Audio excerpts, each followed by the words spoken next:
In this video, I'm going to share with you what the latest TRREB numbers are showing us based on the report that just came out a few days ago and how they might impact the rest of 2024. If you're meeting for the first time, my name is Vlad. I'm a realtor with the Purple Tree Real Estate Group. And on this channel, we're absolutely dedicated to providing you with the latest and most accurate information in real estate, as well as helping you build your wealth one brick at a time, all the way from the blueprint and to the completed house.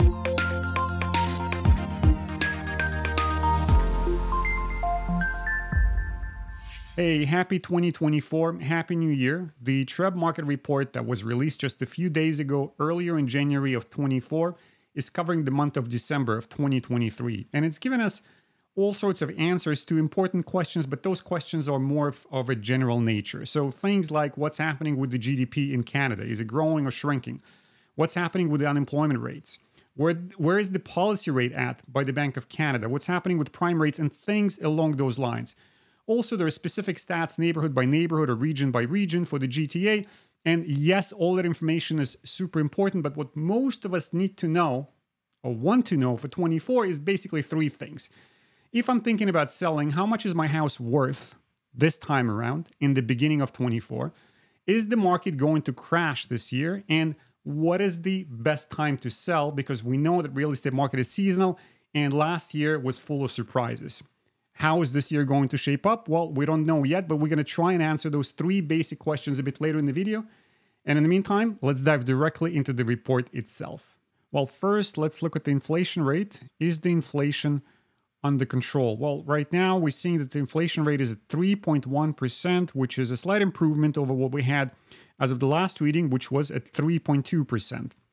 It's hard to tell just by looking at this number whether the base effects have anything to do with this. But let's take it at face value. 3.1% is an improvement over what we had. What's the current policy rate? It stayed at 5%. In December, the Bank of Canada decided to hold the rates once again, which is very encouraging for the markets. And hopefully the first quarter is going to reflect that. What is our prime rate at this point? Well, as of December of 23, the prime rate is showing on a report it is at 7.2%. However, if we look at fixed rate mortgages, they have been coming down, or the rates have been coming down. And you can get a fixed 5-year mortgage as low as 4.89%.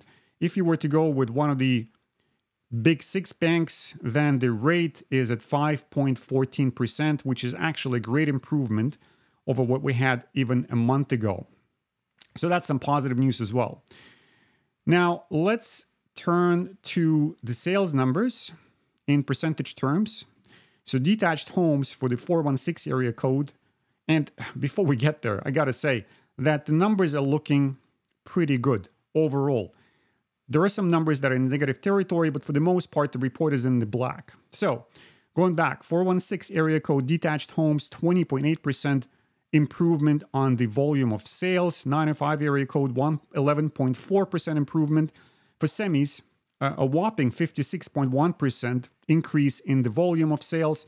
And for 905 area codes and semis, it's 26.5% increase. For townhomes, very moderate results, 1.8% for the 416 area code, and a huge jump from there to 905 area code, where we're seeing 24.6%.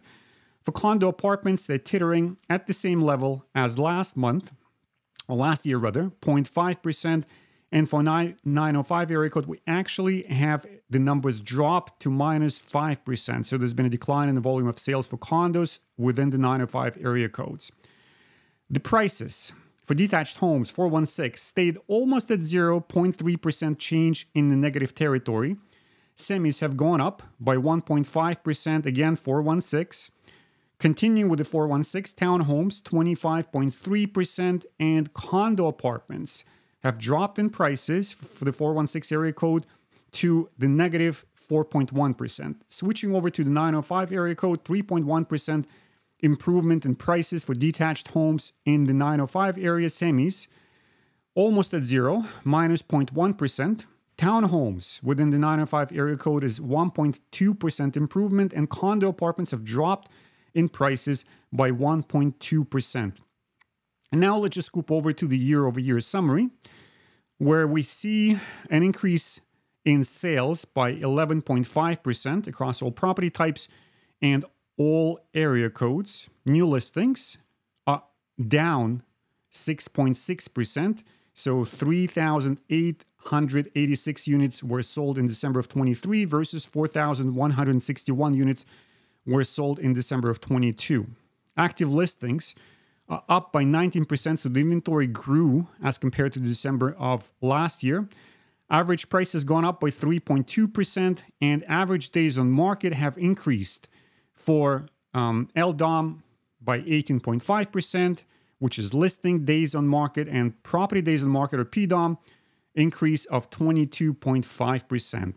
Hey, now let's go back and talk about the questions that I posed in the beginning of the video. Just to refresh your memory, there were 3 questions at hand. First of all, what is my home worth in 2024? Second question was whether the market was going to crash this year. And the third question is, what is the best time to sell my property? So let's answer the last question first. When is the best time to sell my property? There's a number of factors that can influence the behavior of the market this year, but the seasonal imprint is still going to remain. The market is at its strongest in the spring and in the fall, and usually things have a tendency to slow down over the summer and over the winter. This year, there's going to be a wave of renewals that are going to be coming in, as well as some of the renewals will spill over in 2025. It is estimated that the outgoing monthly payments for people that are renewing are going to increase by approximately 44% over the year. But the Bank of Canada is saying, well, it will still be affordable. I don't know if it's going to be affordable for people. Nobody actually has a precise understanding of whether people are going to be renewing or putting their properties up for sale. But if they do put the properties up for sale, that will impact the market, because what do the buyers do? They look at how they feel about what's happening in the marketplace. And if they see an inflow of new properties up for sale, they will start becoming contemplative, indecisive, and very circumspect. So that's what we can expect as a consequence of that wave of renewals. On the positive side, after 2 consecutive holds by the Bank of Canada, buyers are feeling upbeat about the market. So they're thinking that maybe things are actually changing for the better, that the interest rates are going to be coming down. They already seeing that the fixed 5-year rate has come down.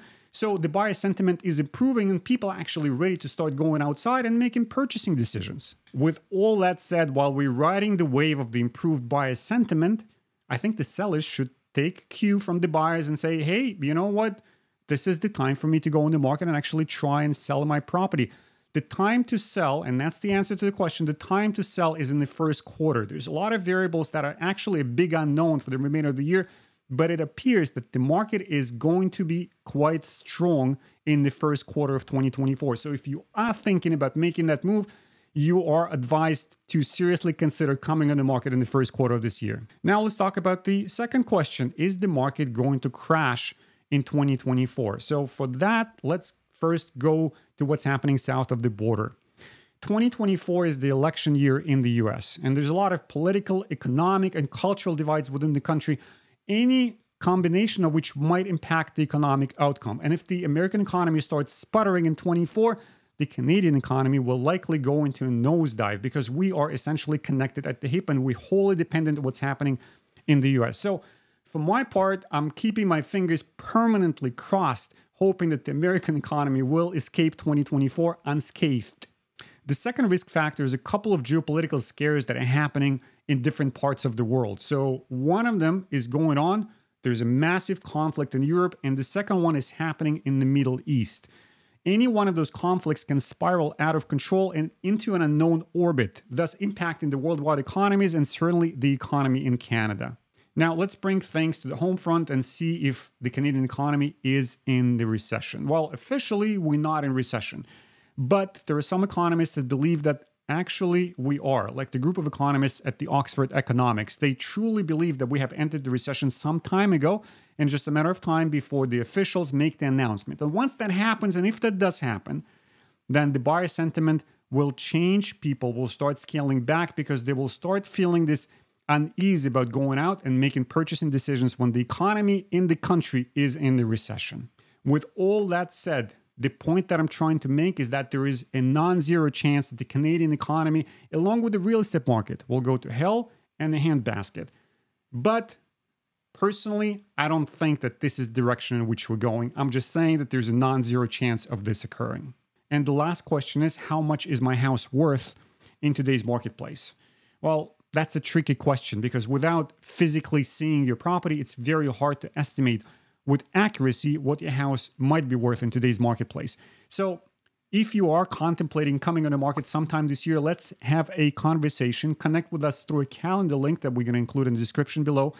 And by following it, you can either connect to my calendar, Vlad, or my partner's calendar, Mitra, where we will have a 15-minute phone consultation where we'll talk about what's happening in the market, the specifics of your property, and your timing, thus helping you make that decision. But in general, I could say that your house is worth roughly the same as it was worth in 2022, maybe a tiny bit more, sort of enough to cover the real estate commission for this year. Hey guys, so that's about it. If you like the content, hit the like button, consider subscribing to the channel so that you don't miss any new video releases that are coming out every week with updated and relevant information. And please post your questions in the comment section below. This is the easiest ways of engaging in a conversation short of picking up the phone. In the past month, I've been reading, playing with, and absorbing some of the hilarious and paradoxical quotes by Yogi Berra, and here is one that talks about making decisions, which is especially relevant when it comes to making decisions that are as complex as whether to sell the house this year or actually stay put. When you come to a fork in the road, take it. Happy New Year, guys. See you next week.